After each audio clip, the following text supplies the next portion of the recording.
Assalamualaikum warahmatullahi wabarakatuh. Bagaimana kabarnya hari ini? Semoga sehat dan tetap semangat belajar. Hari ini kita akan belajar materi koordinat Kartesius. Oke, yang pertama kita pelajari nanti adalah posisi titik terhadap sumbu X dan sumbu Y. Yang kedua, posisi titik terhadap titik asal dan terhadap titik tertentu. Yang ketiga, posisi garis terhadap sumbu X dan sumbu Y.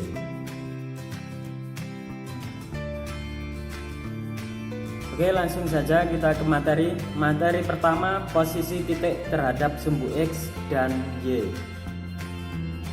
Menentukan posisi titik terhadap sumbu X dan Y. Oke. Bidang datar di samping disebut bidang koordinat yang dibentuk oleh garis mendatar yaitu sumbu X atau juga disebut dengan absis, dan garis tegak yaitu sumbu Y atau yang disebut dengan ordinat. X dan Y ini saling berpotongan dan tegak lurus. Perpotongan antara garis X dan garis Y disebut pusat koordinat atau titik O. Bidang koordinat ini dikenal dengan bidang koordinat Kartesius. Bidang koordinat Kartesius digunakan untuk menentukan letak sebuah titik yang dinyatakan dalam pasangan bilangan X, Y. Sebagai contohnya titik A. Titik A berada pada koordinat 3,2, di mana X-nya ini adalah 3, sedangkan Y-nya adalah 2. Jadi koordinatnya A ini adalah 3,2. Oke, ada lagi misalkan B. Kita cari koordinatnya. Di sini X-nya bernilai negatif 3 X-nya. Sedangkan Y-nya 1. Berarti koordinatnya adalah negatif 3,1. Ada titik koordinat C. Kita cari koordinatnya. Ini X-nya bernilai 0 ya. Sedangkan Y-nya bernilai negatif 3. Jadi koordinat titik C adalah 0, negatif 3. Oke, selanjutnya posisi titik terhadap sumbu X dan Y. Menentukan posisi titik terhadap sumbu X dan Y pada kuadran. Koordinat Kartesius dibagi menjadi 4 kuadran. Kalau kuadran 1 ada pada bagian ini, kuadran 1. Terus kuadran 2, kuadran 3, dan kuadran 4. Kalau kita amati kuadran 1 ini, nilai X dan Y-nya ini positif ya. Ini positif, terus ini Y-nya positif juga. Sedangkan kuadran 2, X-nya ini bernilai negatif dan Y-nya positif. Kuadran ketiga, X-nya negatif, Y-nya juga negatif. Yang terakhir kuadran 4, X-nya positif, sedangkan Y-nya negatif. Oke, kita coba. Ada pada kuadran berapakah titik koordinat berikut? Yang A negatif 4,3.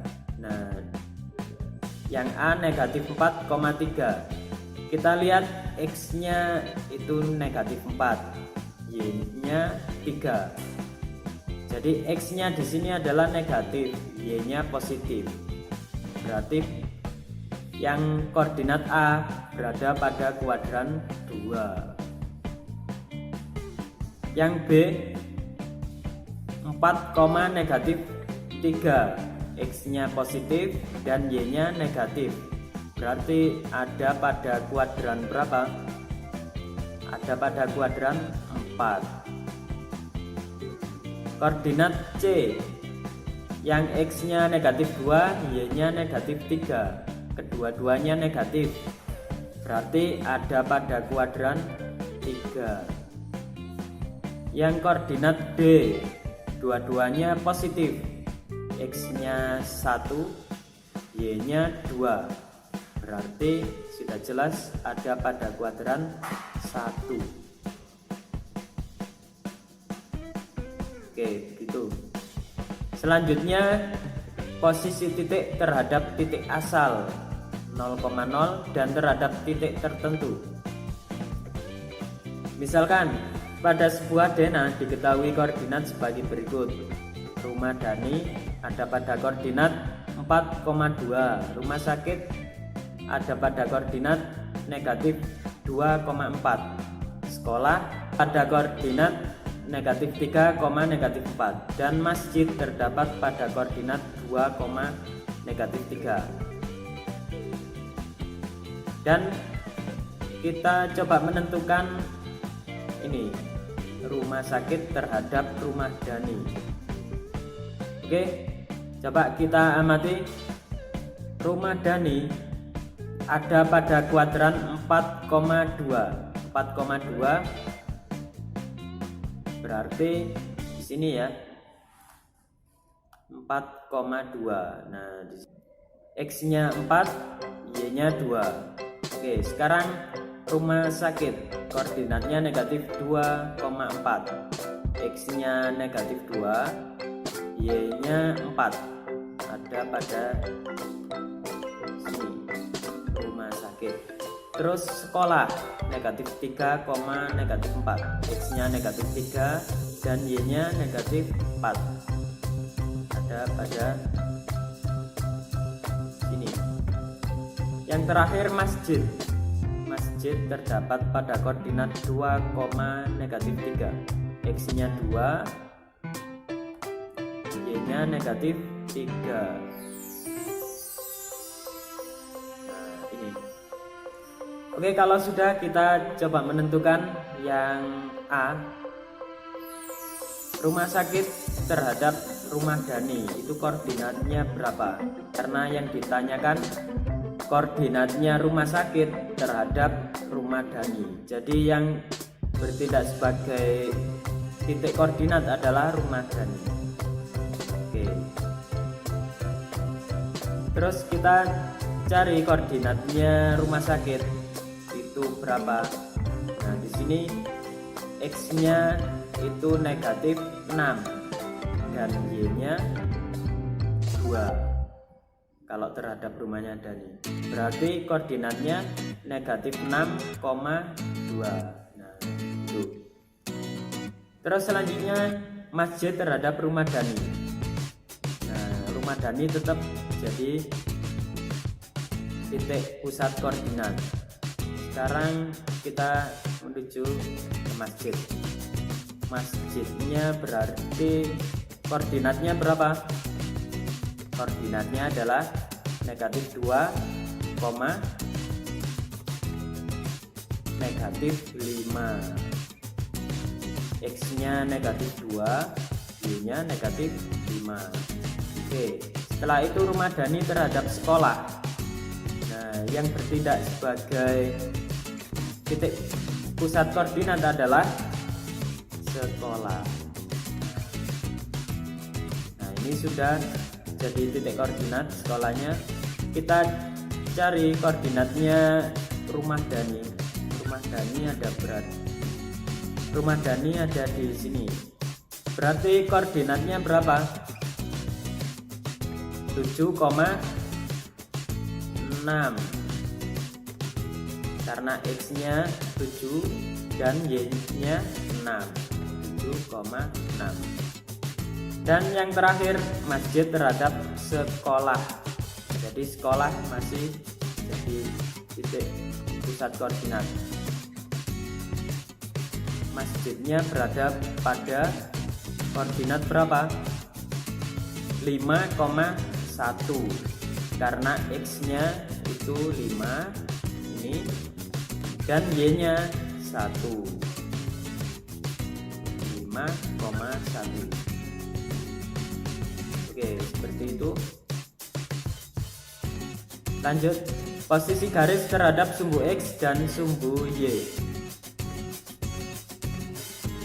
Dua garis dikatakan sejajar jika kedua garis memiliki kemiringan yang sama. Contohnya, misalkan garis A, ada juga garis B.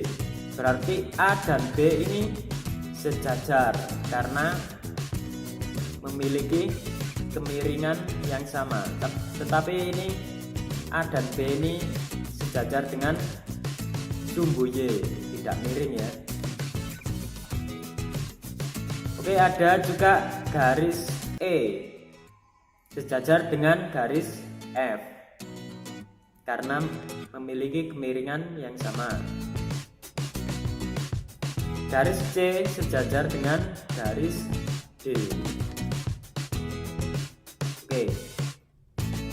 Dua garis dikatakan saling tegak lurus jika kedua garis berpotongan dan membentuk sudut 90 derajat atau siku-siku.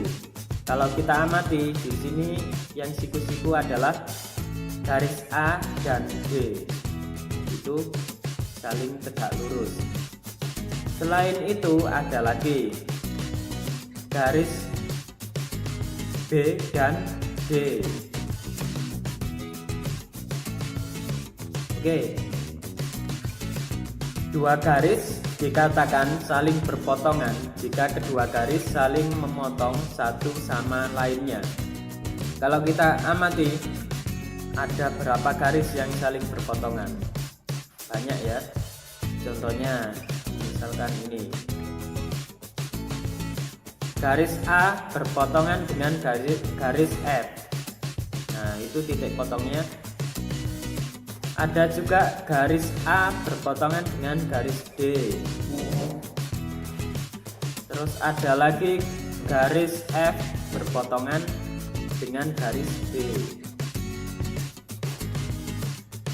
Garis B berpotongan juga dengan garis D.